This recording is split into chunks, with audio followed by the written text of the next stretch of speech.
오늘 이 새벽에 하나님께서 우리에게 주시는 하나님 말씀은 사무엘하 2장 17절에서 32절까지 말씀, 저와 여러분이 한 절씩 교독하도록 하겠습니다. 그날의 싸움이 심히 맹렬하더니 아브넬과 이스라엘 사람들이 다윗의 신복들 앞에서 패하니라.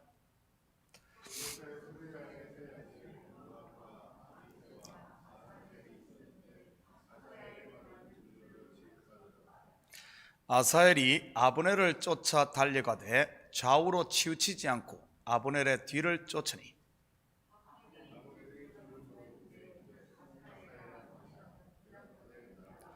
아브넬이 그에게 이르되 너는 왼쪽으로나 오른쪽으로나 가서 청년 하나를 붙잡아 그의 군복을 빼앗으라 하되 아사엘이 그렇게 하기를 원하지 아니하고 그의 뒤를 쫓으매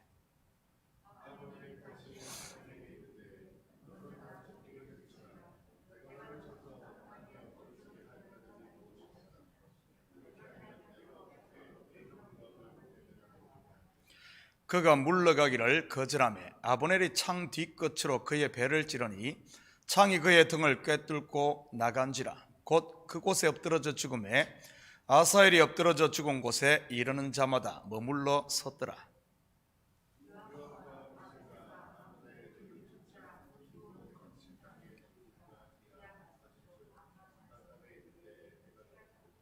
베냐민 족속은 함께 모여 아브넬을 따라 한 무리를 이루고 작은 산 꼭대기에 섰더라.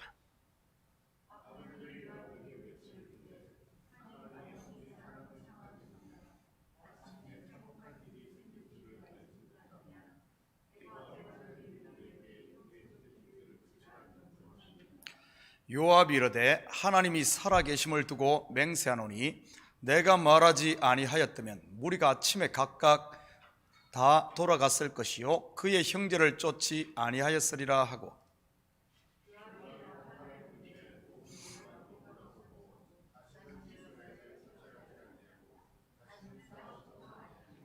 아브넬과 그의 부하들이 밤새도록 걸어서 아라바를 지나 요단을 건너 비드론 온 땅을 지나 마하나임에 이르니라.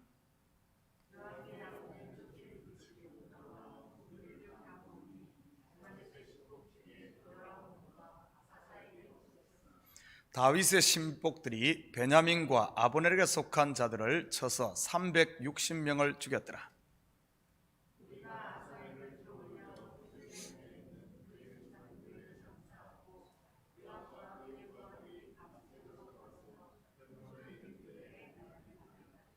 아멘. 좋은 아침입니다. 우리는 지난 새벽에 다윗의 신복들과 사울의 신복들 사이에 벌어진 기브온 내전 속에 담긴 영적인 의미들을 살펴보았습니다. 예수 그리스도로 예표되는 다윗의 사람들과 율법으로 상징되는 사울의 사람들 사이의 싸움 말이지요. 은혜와 율법의 싸움이요 성령의 새 사람과 육신의 옛 사람과의 싸움이라고 했습니다. 이 싸움은 지금도 성도 속에서 계속되는 싸움이지요. 아무리 이 싸움이 치열하다 할지라도 결과는 이미 정해져 있음을 믿으시기 바랍니다. 왜냐하면 그리스도께서 십자가에서 승리를 했기 때문이지요. 우리가 은혜 아래 머물러 있기만 하면 다윗의 집은 점점 강하여 가고 사울의 집은 점점 약하여 가는 것입니다. 오늘 본문의 이 기브온 전투의 한 장면을 집중해서 소개하고 있습니다. 바로 사울의 군대 장관 아브넬과 다윗의 30용사 중 하나인 요압의 동생 아사엘의 싸움입니다. 18절 같이 봅니다. 그곳에 스루야의 세 아들 요압과 아비새와 아사엘이 있었는데 아사엘의 발은 들노루같이 빠르더라. 다윗의 누이 스루야에게는 세 아들이 있었는데 하나같이 맹장이요 용장이었습니다. 그래서 다윗의 군부를 이들이 지휘하고 있었는데 곧 요압과 아비새와 아사엘입니다. 그런데 이들은 다윗에게 큰 힘이 되었던 사람이었지만 속에는 권력욕을 숨기고 있었던 이런 사람들입니다. 특히 요압은 평생을 다윗을 위해 헌신했지만 그의 노년에 왕위 책봉 문제를 놓고 다윗의 아들 아도니아의 반란에 가담을 하게 됩니다. 그래서 다윗 사후 솔로몬에 의해 숙청을 당하는 비운을 맞습니다. 오늘 본문의 아사엘 또한 이런 야망을 가졌던 사람입니다. 그는 아주 날렵한 장수로서 그의 발은 들노루처럼 빨랐죠. 그래서 그는 이 전투에서 큰 공을 세우기 위해 적의 군대 장관인 아브넬을 쫓습니다. 사실 지금은 다윗이 유다의 왕으로 기름 부음을 받은 이 초창기였기에 적장 아브넬을 죽이게 된다면 단번에 큰 공을 세우게 되는 것이지요. 그때 아브넬이 그를 알아보고 자기를 쫓는 대신 다른 소년을 쫓으라고 권고합니다. 왜냐하면 그가 요압의 동생인 것을 아브넬이 알고 있었기 때문이지요. 그래서 그는 2번씩이나 아사엘에게 경고를 하지만 권력욕에 한번 눈이 먼 이 아사엘은 듣지를 않습니다. 23절 같이 봅니다. 그가 물러가기를 거절하며 아브넬이 창 뒷끝으로 그의 배를 찌르니 창이 그의 등을 꿰뚫고 나간지라. 곧 그곳에서 엎드러져 죽음에 아사엘이 엎드러져 죽은 곳에 이르는 자마다 머물러 섰더라. 결국 아사엘은 지나친 욕심과 자기의 자랑거리인 빠른 발로 말미암아 죽임당하고 맙니다. 마치 사슴인 그 자랑거리인 뿔로 인해 가시덤불에 걸리듯이 말이지요. 후에 보면 압살롬 또한 자기 자랑거리였던 머리털로 인해 죽지 않습니까? 그의 머리털이 나무에 걸림으로 말이지요. 우리는 앞에서 인간적인 기대가 보기 좋게 무너지는 경우 2가지를 이미 살펴보았습니다. 사울을 죽였다는 소식을 전했던 아말렉 병사, 그리고 사울을 장사 지낸 야베스 사람들을 일러 바친 한 사람 말이지요. 큰 보상을 기대했던 사람들 아닙니까? 어떻게 되었습니까? 아말렉 소년은 죽임당하고 야베스 사람들에게는 다윗이 오히려 축복을 했습니다. 오늘 본문의 아사엘 또한 마찬가지 아닙니까? 적장 아브넬을 죽여 큰 공을 세우려 했지만 오히려 자기가 죽임당하고 말지 않습니까? 성경이 이들을 통해 말하고자 하는 바가 무엇이겠습니까? 앞으로 세워질 다윗 왕조의 어떠함을 보여주는 것이지요. 이는 다윗 왕의 실체가 되시는 예수 그리스도의 나라, 곧 하나님의 나라 말이지요. 이 나라는 우리의 공로나 능력이 아닌 오직 하나님의 뜻에 따라 그분의 은혜로만 세워지는 나라라는 것을 보여주는 것입니다. 내 공로, 내 열심이 오히려 걸림돌이 될 수 있다는 사실이지요. 우리는 아사엘을 통해 이 사실을 확인할 수 있습니다. 분명 아브넬이 아사엘을 죽인 것에 대해 아브넬에게는 죄를 물을 수가 없지요. 전쟁 중이었고 또한 2번씩이나 기회를 주었기 때문입니다. 사실 책임은 과용을 부려 공을 세우려 했던 이 아사엘에게 있는 것이지요. 혹시 우리 속에도 이런 아사엘 같은 부분은 없습니까? 하나님의 뜻보다 자기가 앞서는 부분 말이지요. 자기의 열심이 하나님의 뜻을 때로는 가리는 경우들이 얼마나 많습니까? 그런데 이 아사엘의 죽음은 앞으로 다윗 왕조에 큰 오점을 남기는 계기가 됩니다. 이후에 사울의 아들 이스보셋과 사이에 틀어진 이 군대 장관 아브넬이 헤브론에 있는 다윗에게 찾아와 전 이스라엘을 다윗에게 넘겨주는 언약을 맺습니다. 그리고 다윗은 그를 위해 큰 잔치를 베풀고 그를 보내죠. 하나님의 뜻이 다윗이 전 이스라엘을 통치하는 것이지요. 아브넬이 그 일에 앞장을 선 것입니다. 평화적으로 말이지요. 그런데 그 평화조약을 맺고 돌아가는 아브넬을 요압이 비밀리에 쫓아가서 그를 살해합니다. 자기의 동생 아사엘의 죽음에 대한 개인적인 복수를 한 것이지요. 이 사실을 나중에 다윗이 알게 됩니다. 요즘 말로 한다면 다윗으로서는 엄청난 외교적 결례를 범한 셈이지요. 사무엘하 3장 28절에서 30절입니다. 그 후에 다윗이 듣고 이르되 넬의 아들 아브넬의 피에 대하여 나와 내 나라는 여호와 앞에 영원히 무지하니 그 죄가 요압의 머리와 그의 아버지의 온 집으로 돌아갈지어다. 또 요압의 집에서 백탁병자나 나병 환자나 지팡이를 의지하는 자나 칼에 죽는 자나 양식이 떨어진 자가 끊어지지 아니할지로다 하니라. 요압과 그의 동생 아비새가 아브넬을 죽인 것은 그가 기브온 전쟁에서 자기 동생 아사엘을 죽인 까닭이었더라.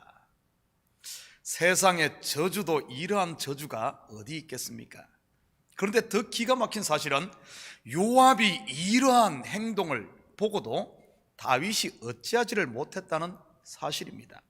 그 이유가 39절에 계속 나와 있습니다. 같이 봅니다. 내가 기름 부음을 받은 왕이 되었으나 오늘 약하여서 스루야의 아들인 이 사람들을 제어하기가 너무 어려우니 여호와는 악행한 자에게 그 악한 대로 갚으실지로다 하니라. 어쩌면 다윗의 이 한탄의 소리가 우리 속에는 없을까요? 분명 성도 속에는 은혜가 왕노릇해야 하는데 우리 속에 요압과 같은 내 자아와 욕심이 더 강하지는 않느냐는 말입니다. 우리는 다윗의 이러한 탄식을 사도 바울에게서도 들을 수 있습니다. 로마서 7장 21절에서 25절입니다.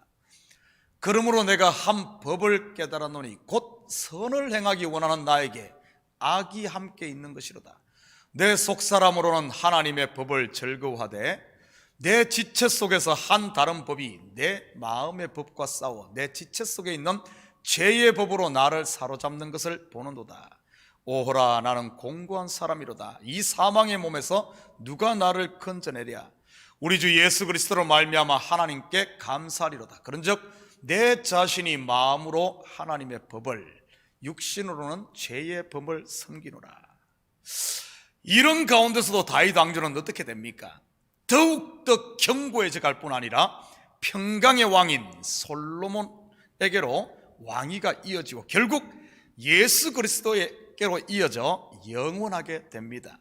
그에 비해 끝까지 자기의 권력욕을 놓지 못하고 자기에 사로잡혀 있던 요압은 불명예의 탈을 쓰고 죽습니다.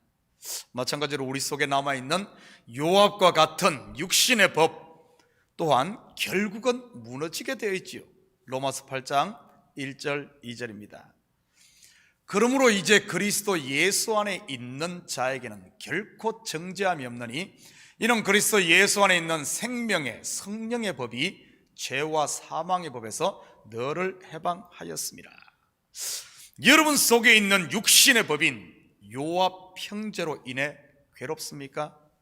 여러분 낙심하거나 포기하지 마시고 소망을 가지고 믿음으로 계속 전진하시기 바랍니다. 왜냐하면 승리는 이미 그리스도 안에 있는 사람들에게는 정해져 있으니 말이지요. 본문 26절 계속해서 봅니다. 아브넬이 요압에게 외치려되 칼이 영원히 사람을 상하겠느냐? 마침내 참혹한 일이 생길 줄을 알지 못하느냐? 내가 언제 무리에게 그의 형제 쫓기를 그치라 명령하겠느냐? 해가 지자 아브넬이 요압에게 싸움을 멈출 것을 제안하고 요압이 이에 응함으로 전쟁이 끝이 납니다. 그런데 이 전쟁에서 다윗의 신복들은 아사엘을 포함해 20명이 죽습니다. 그에 비해 이스보셋의 신복들은 360명이 죽게 되지요. 이 첫 전투에서 다윗 왕가의 대승으로 끝이 납니다. 32절입니다. 무리가 아사엘을 들어올려 베들레헴에 있는 그의 조상묘에 장사하고 요압과 그의 부하들이 밤새도록 걸어서 헤브론에 이른 때 날이 밝았더라. 우리는 여기서 사무엘서를 쓴 저자가 숨겨놓은 복선 하나를 볼 수 있습니다. 바로 장사되고 날이 밝았다는 표현입니다. 무슨 의미 같습니까? 이 속에는 사울의 시대는 지고 다윗의 시대는 밝았다는 의미를 담고 있지요. 구속사로 본다면 죄에 대해 죽은 예수 그리스도의 장사와 부활의 새아침이 밝았음을 말하는 것이고요. 또한 현재를 사는 성도에게로 본다면 바로 육신의 새아침은 옛사람은 죽고 성령의 새 사람의 시대가 우리 속에 밝았음을 말하는 것입니다. 사랑하는 성도 여러분, 오늘 하루도 여러분의 삶의 현장에 여러 가지 문제를 만난다 할지라도 그것을 통해 나의 옛사람은 죽고 성령의 새 사람으로 다시 태어나는 멋진 이런 아침이 밝는 복된 하루가 되시기를 주님의 이름으로 축복합니다. 같이 기도합니다. 사랑의 아버지 하나님, 참으로 감사드립니다. 이 아침도 저희들 깨워주심을 참으로 감사를 드립니다. 우리 속에 주께서 왕노릇하고 은혜가 우리의 아버지 하나님, 은혜가 우리를 주장해야 함에도 불구하고 때로는 내 육신의 생각이 앞섬으로 말미암아 하나님의 일을 그르치지는 않습니까? 많은 일을 해놓고도 하나님 예수 그리스도의 이름은 간고듣고 그 자리에 내 이름이 올라있지는 않습니까? 하나님, 이 새벽 다시 한 번 더 우리 자신을 점검하게 하시고 우리 속에 은혜가 왕노릇하는, 나를 통해서는 온전히 나를 위해 죽으신 예수 그리스도의 이름만 증거되어지는 예수의 증인들 되게 주여 도와 주시옵소서. 아버지는 혹시나 아직 내가 아버지는 앞서는 것이 있다면 이 시간 주님 앞에 내려놓고, 아버지 하나님, 주님이 나보다 앞서가는, 우리는 주님을 따르는 주님의 제자들이 될 수 있도록 우리 주님 도와주시옵소서. 이 새벽 간구하는 기도 제목마다 주님 속히 응답하실 줄 믿사오며 이 모든 말씀 예수님의 이름으로 기도드립니다. 아멘.